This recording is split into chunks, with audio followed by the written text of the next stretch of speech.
Las Vegas Discount.net's the best there is. Save up to 50% on your next Vegas trip. And travel, rental, shows, and tours. Find the deals you're looking for. Las Vegas Discount.net. Las Vegas Discount.net. If you're going to Vegas for deals that are the best, visit Las Vegas Discount.net. Are you ready? Welcome to humanity. This is our one. Whatever it takes, we got to say whatever it takes is what it took. This is Brock Lesnar, and you're listening to Fight Net Radio. Yo, hi, this is Sugar Ray Leonard, and you listen to Fight Net Radio. Ladies and gentlemen, it's time to listen to Fight Net Radio.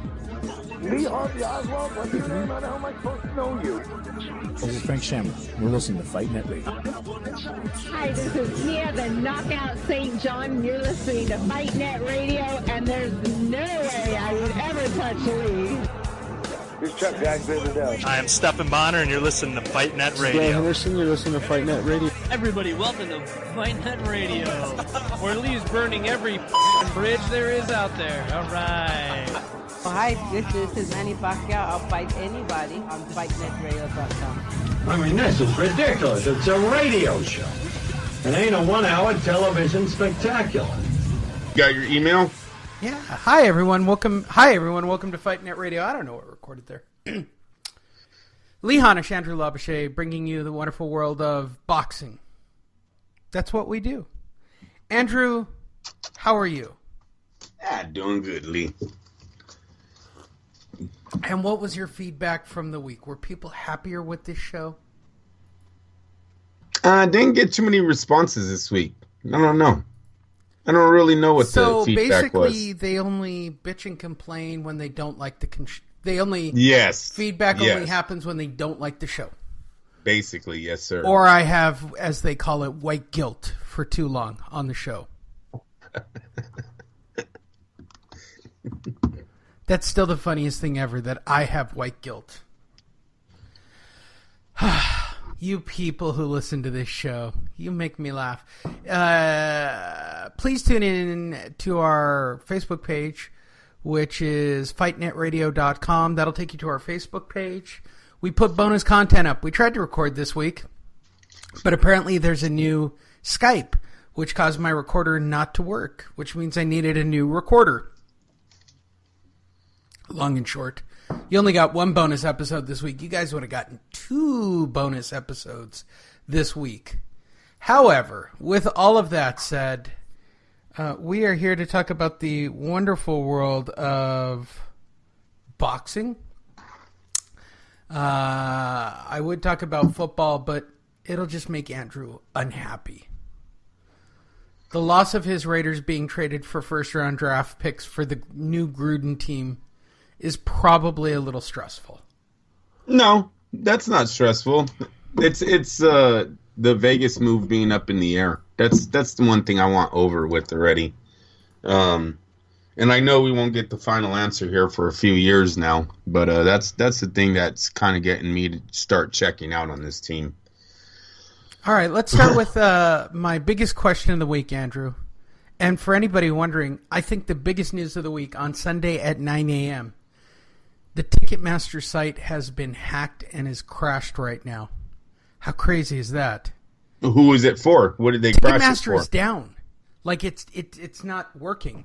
Is it because it was just hacked as some hackers having fun? Or I don't know why. I haven't really looked it up. But for the Ticketmaster site to be down on a Sunday at 9 a.m., the whole site is down. Or did they just give up everyone's information? Probably. Which would make me really sad. I have tickets for a show tonight. Because Ticketmaster is really Live Nation. Okay, here's my debate. You ready for this, Andrew? What is the greatest product to come out of the Bay Area? Is it Tupac or is it Metallica? Oh, Metallica worldwide, yes, sir. Oh, okay. Just wondering. Yeah. No, I'd make an argument because Tupac came out of the Bay. Well, yes, born in the East Coast, though. Yes, but he got himself together Yeah, I hear you.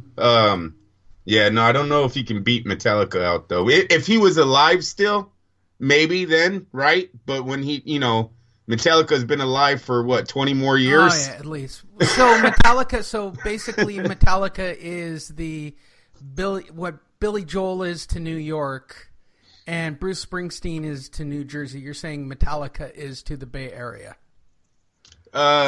Yeah, I don't know if it's, what did you say, Billy Joel to New York? I don't know if it's that one, but yeah, it's closely. Yeah, definitely they can go wherever they want in the Bay Area. There you go. I don't see them having an issue. I know they've rocked it at the Raider game a few times. Of course. One of their fans, or one of their band players is a big-time Raider. He might even be the lead singer.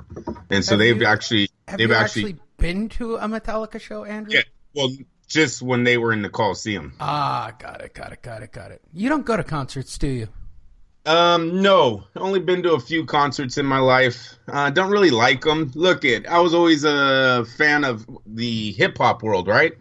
Anyone that knows hip-hop, they kind of suck in concerts. They do. Can't hear they suck a lot in concert. Yeah, exactly. So it's kind of a waste of your money unless you're just there to, say you're there. I've been to a few of them. Been to a few rock concerts. I took my cousin to a 9 Inch Nails concert. That was a little trippy. What other ones have I been to? Carlos Santana. I like him a lot. I don't know how you exist without going and seeing live music. Who else have I seen? And for those of you who don't know or don't follow me, and Andrew knows this, I see a live show every other day, maybe. I see a lot of live music. A lot.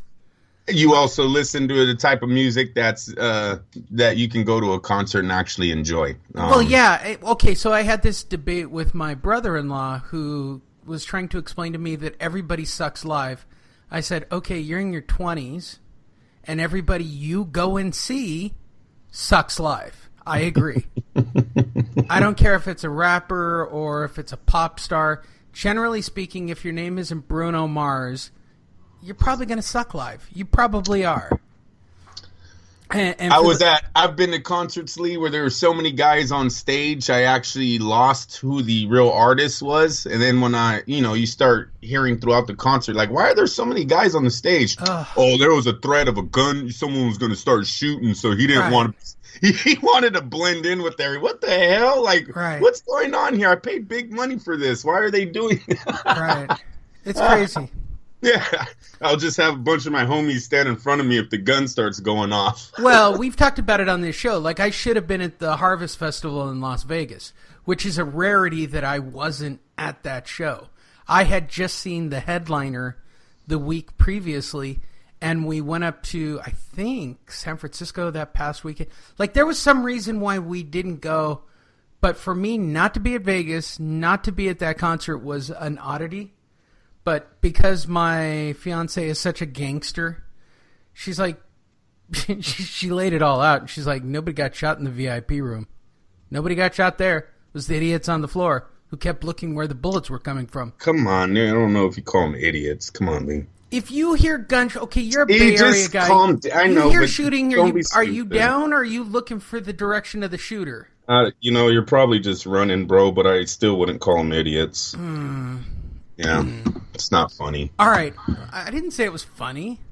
Well, and I know people who got shot. I physically know people. It went down that way. But I digress. I'm not here to upset Andrew. He gets all touchy about that. I don't know. Well, that's just a dumb comment, dude. It's not a dumb comment. They're just, because I've seen the footage. Why don't people get good education on what to do if they hear gunshots? It's not that hard. Stop, drop, roll, crawl. Right? You're so stupid. I learned that. That and a bomb. You're supposed to tuck your head between your legs if there's a nuclear bomb, too. Does that make me old to know that? Yeah. Where was that? Somebody was talking about that. If there's a bomb, if there's a nuclear bomb, you should put your head between your leg. No, well, the one that I like is the duct tape. Remember when the 9/11 happened? They ran out of duct tape. The duct tape. Because Well, for a while, everybody they were saying you should travel with duct tape. Yeah, you can actually duct tape your windows, your vents, and everything right. to try to seal up your house. Come on, people. Hey, let's get to boxing, Lee. Well, we're stalling, Andrew. How about that? I know. Hi, everybody. Welcome to pretty Fight low. Net Radio. We're here to talk about Jacobs, what he did last night against Derevanashenko, or as Andrew likes to say, Shamalama Ding Dong. So I'll take these in order. The news was written this week, but selected by Andrew, not me, although I do have a story to contribute that I think will be the featured story of the week. It's the most important story of the week. So we will start off with boxing that occurred last night, because Andrew wants to talk nothing but boxing. I was just trying to get you off the Vegas thing, dude. Go ahead. Let's go. You know what the problem is? I'm not in Vegas today, and I've decided that if I won the lottery, I would piss through $1 billion. Literally. I was telling this to somebody at dinner what do you do? I was asking someone who's very rich, what do you do when you get $900 million? Like, I can't mentally, conceptually wrap my brain around what do you do with $1 billion. He goes, you invest it quickly in a lot of stuff. He goes, you don't leave it in a bank.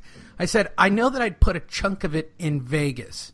I don't think the MGM Corporation, I think the likelihood of MGM going out of business as compared to, say, Wells Fargo, it's more likely that Wells Fargo would go out of business. So I was talking about putting like $10 or $20 million in a casino in Vegas. He's like, yeah, that would be enough to get you all the perks all the time. All the time. I said, good to know. But I digress. Boring fight. Regis Progress. How do you say this dude's name? Because his wife is fucking ugly is what she is. Dominates Terry Flanagan in WBSS Clash. Lakefront Arena, New Orleans. WBC Interim Junior Welterweight Champion Regis Progress, 23-0, 19 KOs, dominated the majority of the action to win a solid 12-round unanimous decision over Terry Flanagan. The scores were 119, 108, 118, 109, 117, 110. With the victory, Regis advances in the World Boxing Super Series tournament and faces WBA champion Kuriel Relic in the semifinals. Forgive me. Regis was entering the third fight of the year after taking down Juan Velasco in 8 rounds and blasting out former world champion Julius Ndongo. I didn't even know he still boxed. In 2 rounds in March. Flanagan, who previously held the WBO world title at 135, was coming back from his first career defeat, which was 12-round split decision loss to Maurice Hooker. Again, another fighter I didn't know was still fighting. When they fought for the vacant WBO Junior Welterweight Championship in June. Again, I'll say this, his wife is fugly. The action could be his girlfriend. Baby mama, I think that's the correct term, right? I mean, that's basically, you know the term, Andrew. Up until I don't know. I didn't see. I didn't see that part. Technically, Chris, up until a few weeks ago, was baby mama. Is that yeah, I guess, but we've been together since '96, so technically no. You know what I mean? No, it's not like anyone. I think you're common law. Okay, admittedly, you're common law. You're not baby mama. Yeah. The action was very. You know, I have this theory that there could be women running around with my children that I don't know about. That would not be good. Right? Would that be weird? The action was very competitive as Flanagan held the ground with a calculated boxing match, a.k.a. it was boring as fuck. Regis had the slight advantage in the early going with his mix of punches and defense, a.k.a. still a boring fight. Regis was being more active with his punch output in the third and applying more pressure on Flanagan, a.k.a. still boring. Outside of his jab, Flanagan was not having very much success with anything else. Regis was throwing and landing the harder punches.